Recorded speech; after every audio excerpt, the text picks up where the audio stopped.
Good morning. Welcome to another series in our series of Curious Investors. And before we get started, I need to give you all some disclaimers so that you can be aware of the risk of investing. And so give me 1 second here to share the screen and we'll be good to go. Curious Investors, for your safety, these are the disclaimers. If you wish to remain unidentified and not recorded, please remove your name and face from the screen now. This broadcast is strictly our opinions. There are no recommendations in this. This is for educational purposes only. Stock investing includes risk, including losing 100% of your capital. Fluctuation in prices and loss of principal are just part of that process. Dividend payments are not guaranteed and may be reduced or eliminated at any time by the company. Following information, again, is not a recommendation in relation to any named securities. Any references to specific securities are for illustrative purposes only. The content provided at this event is for general information only, not intended to provide specific advice, recommendations for any individual. Any performance reference is historical, and there is no guarantee of any future results. No guarantee, folks. All indices are unmanaged and may not be invested into directly. Any economic forecast set forth during the event may not develop as predicted, and there can be no guarantee that any strategy will be successful. These thoughts and opinions are those of Gimbal Financial and do not at all represent those of LPL Financial. LPL is our back office. They are completely independent entity than Gimbal Financial.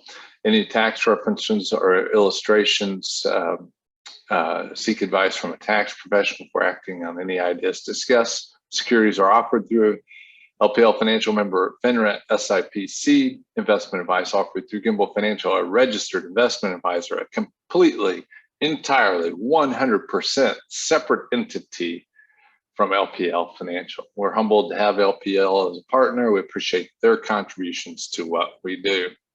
I hope you all are doing well today, and I hope you're able to look to the future with a positive way.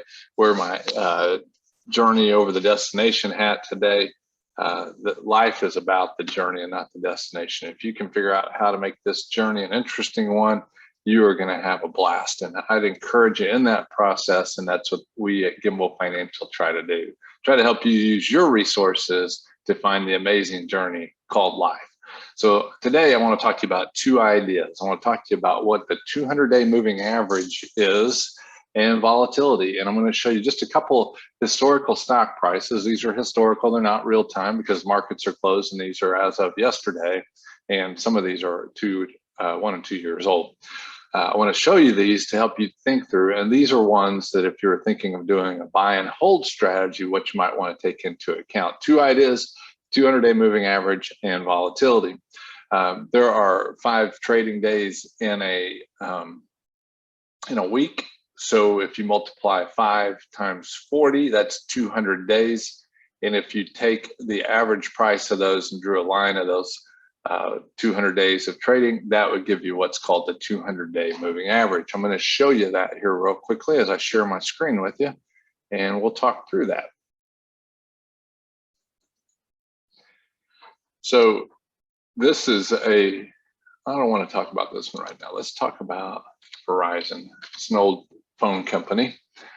And see how this stock price has gone like a yo-yo throughout 2021 here. We're going all the way back into 2020.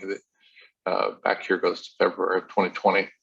So this stock has gone up and down and up and down and up and down. And what this black line right here, I'll draw you a picture of this, is this black line right here is the 200-day moving average. Again, it's the last 40 weeks of daily stock price averaged out over a period of time to give you a flattened view of what the actual stock price does. It gives you an indication of what the trend over the last 40 weeks is of that stock. And basically, one way to look at that, 40 weeks would probably be, so this would be 12, 24,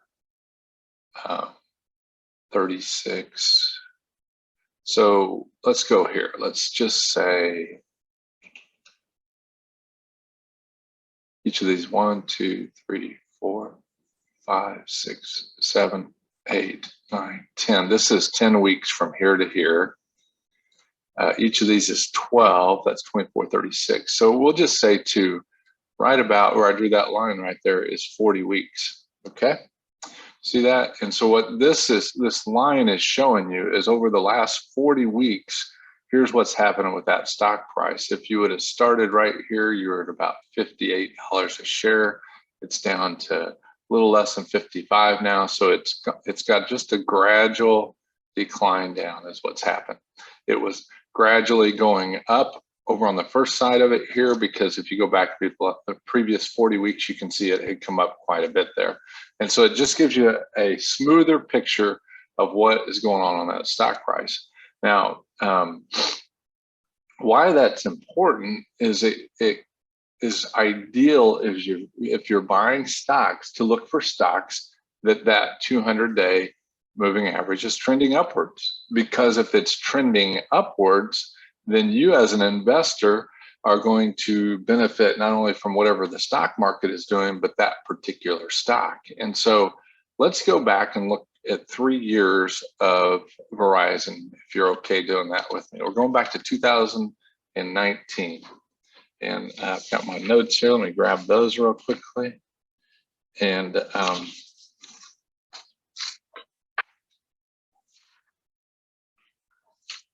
so 2019, I did this through September of 2019 right here.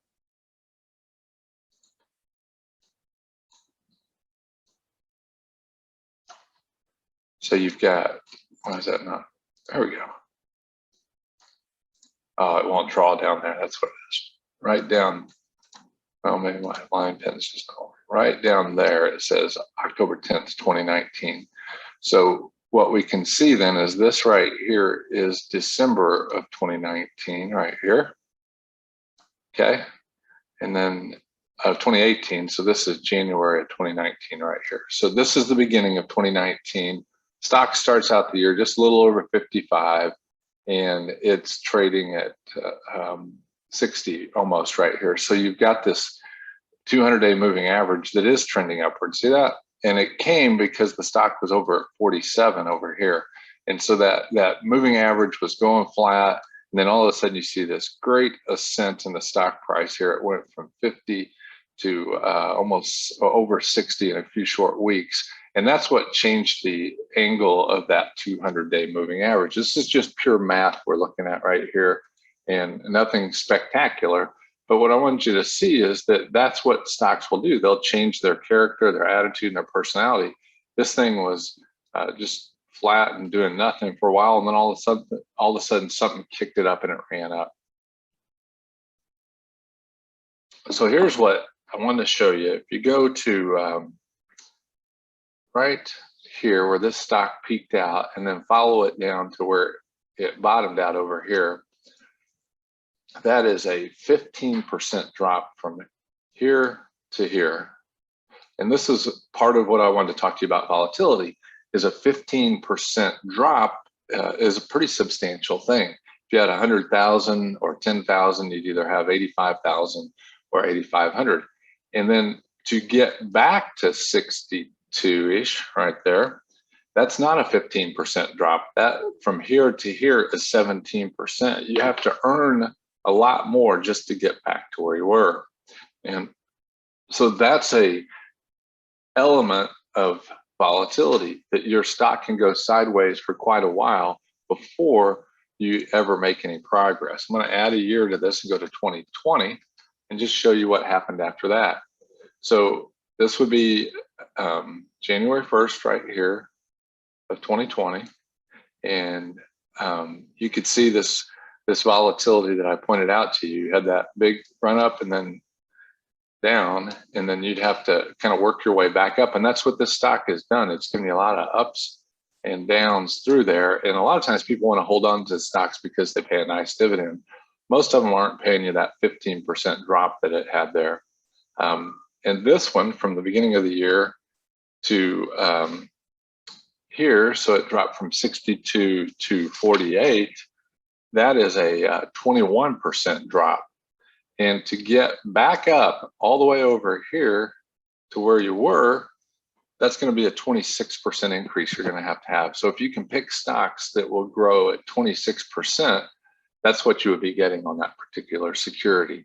And part of your rate of return is not only, getting the, catching the wave and going up here, but it's the amount of time between those 2 points that it takes you to get from point A to point B.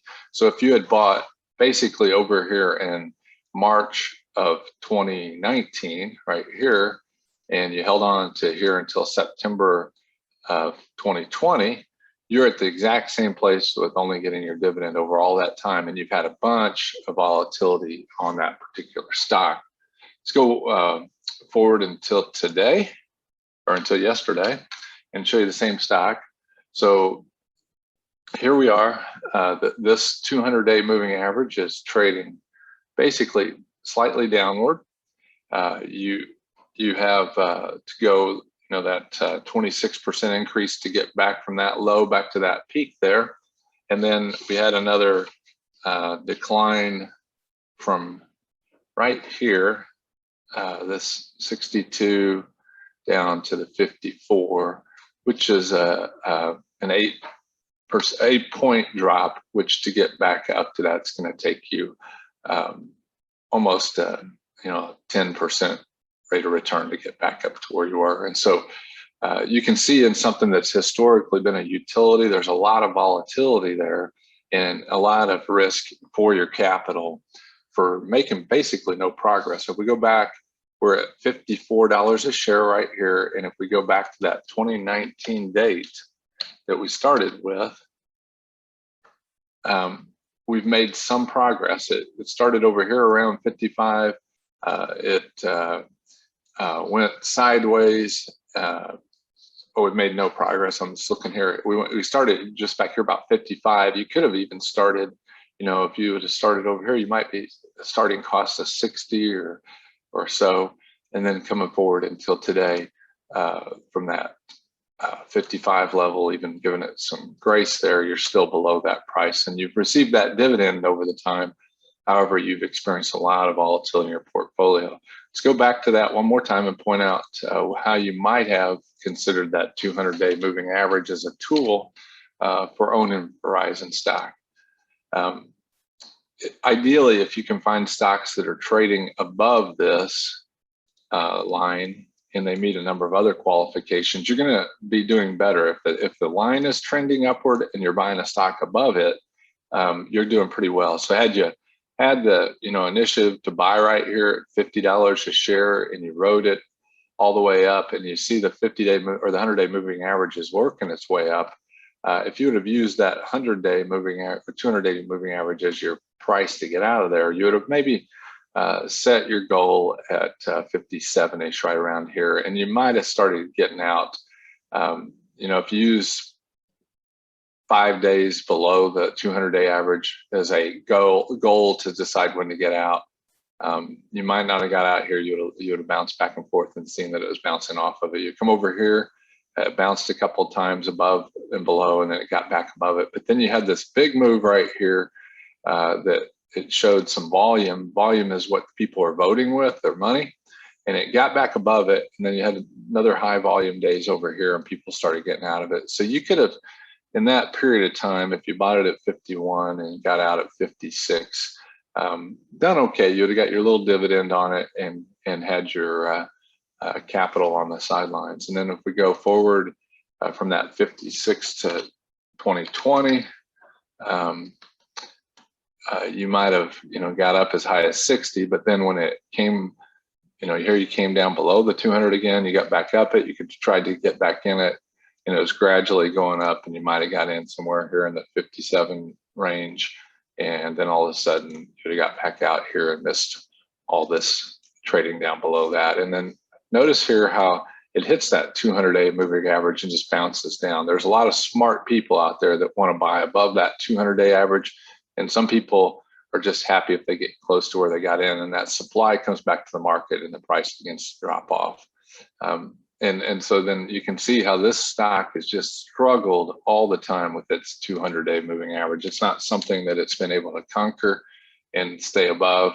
And even here, it stayed below it for a long time. Got above it for a while, came back down, tried to bounce off it like a trampoline, and then just gave it back up.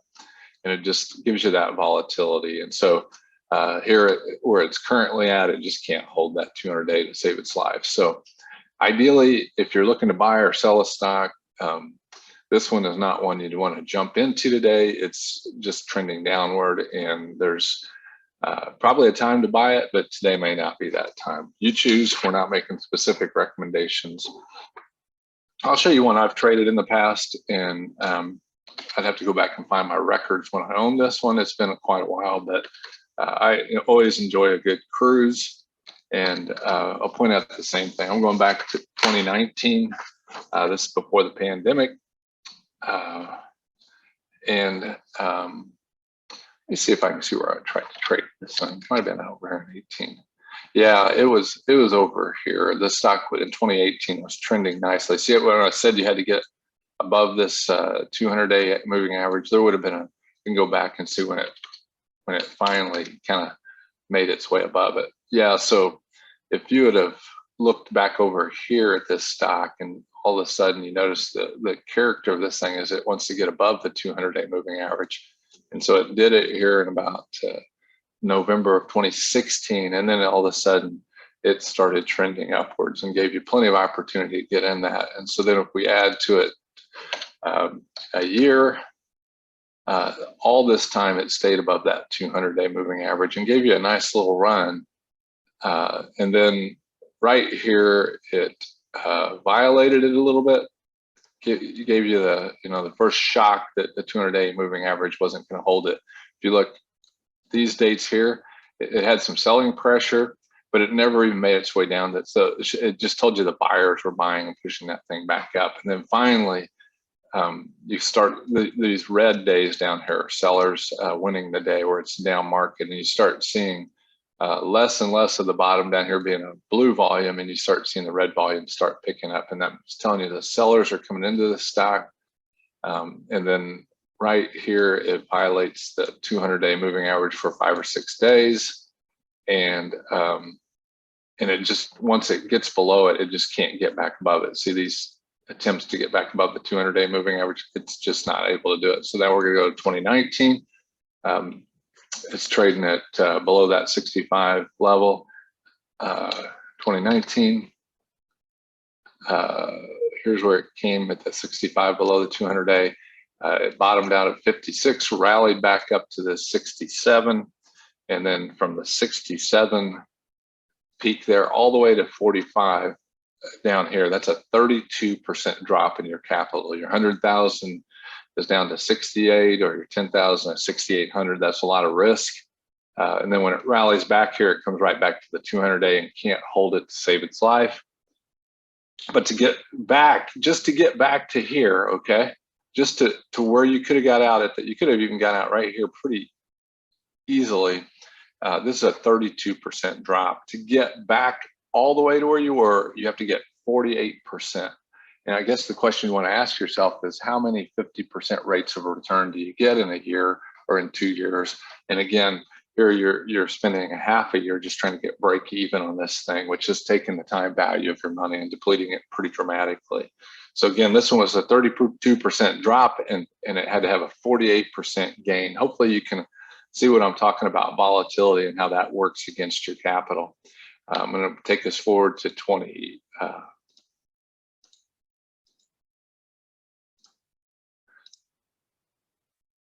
Sorry about that. I hit the stop video instead of the calendar here. I'm going to take us to 2020. And then we're going to see that this stock all through 2019 couldn't get above the 200-day moving average. And then right here at the end of 2019, it finally gets somebody trying to get into the stock. They didn't know we had a pandemic coming. And then see how little interest the market had in this stock over all these years. Very little volume trading in it. And then when the pandemic hit and they shut down the cruise ships, look at this decline here. That is a um, 85% drop. You do not want to see your capital drop that much. You just, to get back from that 85%, you got to have a 550% rate of return. And just most people will never get that in their lifetime. That is an improbable opportunity, but you had the chance, if you were watching the 200-day moving average, to give you an indication whether to stay or to go. Right here in the high 40s, you could have got out of the stock and saved yourself a lot of capital. We can talk another time on Curious Investors about the activity going on right here. But in this kind of activity, it's screaming at you that people with a lot more money and a lot more smarts than you are not buying. They're getting out of that stock. And I call those downward arrows. The line across the bottom there is the closing of the day. And you can see down below that the volume here is picking up on those down days, and it's picking up, and every day they're just selling as quickly as they can just to get out of that thing. And you don't want to be in a stock where every day the arrows are pointing downward. We could probably replace that with something. I'm going to show you a different stock real quick in the same time horizon. Zoom came in favor there. And so remember how the carnival is going like this. We had the pandemic that was going on in this period of time right here, and look what Zoom video was doing. It was going crazy on the upside, and when it was finishing its days, look at all these lines here. It's finishing at the peak of the day, and that's telling you that somebody smarter. Almost every one of these are at the peak of the day. The hashtags right across the top of that. It's telling you somebody smarter than yourself is trying to get into this stock, and there's not enough shares in there. This is not a recommendation. This stock now is doing what we pointed out with that one. The sellers are heading to the door, and it's still in a downward trend today from I think that peak. We have to go back and look at it, but that's not our point today. Let's go back to the stock, the share we were looking at, where all this money is heading to the door. And when the market started turning around over here sometime, the buyers really didn't come into this like they did in some of the leading stocks. And this one, it rallied from this price to 25, but then it sold back off a 50% drop from 25 to 12 is a 50% drop, which to get back to this level from 12 to 25, you have to double the value of your capital. And that may take some time. Let's move this forward until today and get the updated view of it. Well, give me today here. And so here's where we were showing where that sell-off happened, and it went from that 8 to 25 and then dropped back down to this $12 level. And then it's trading sideways, but you see the steep decline in the 200-day moving average here. It broke above it temporarily right here and then came back down to see how it kind of doesn't want to get above it. It finally had some buyers coming in over here and rallied above it. The stock rallied again up into this 30-ish level, and you had a few buyers coming in here, and then all of a sudden it just has no buyers, and the sellers were coming in. The screen turns red again here with sellers out winning the bid. A lot of downward pointing arrows there. Got to the 200-day moving average, and boom, it just can't get back over it. It's just amazing to me. If you look at the psychology of this stock and what the sellers are doing, it is like this stock is going to run up to that 200-day moving average and then bounce back down. So there's a battle between the buyers and the sellers right at that threshold. And it did the same thing right over here. See, the personality of the stock is when it gets down below that 200-day moving average, there has been a lot of battle to keep it down. And in opposition to that, what you would like to do is you're looking for stock holdings to find some that they bounce off the other side of that. I'm not making a recommendation. I just know that here's a stock that was struggling with the 200-day right here, but it kept bouncing off of it. It'd get down below it and then come back up. And then right here in January, it got a big boost above that 200-day. Then the pandemic hit, and it fought with the 200-day. But remember when I said 5 days, this thing had 1, 2, 3, 4, 5, 6, 7, 8, 9, 10, 11 days in a horrible sell-off below that 200-day. And it was telling me the buyers are trying to get into this thing. And so they ran this thing up It didn't give you much time around the 200-day. And then if you went forward until today on this stock,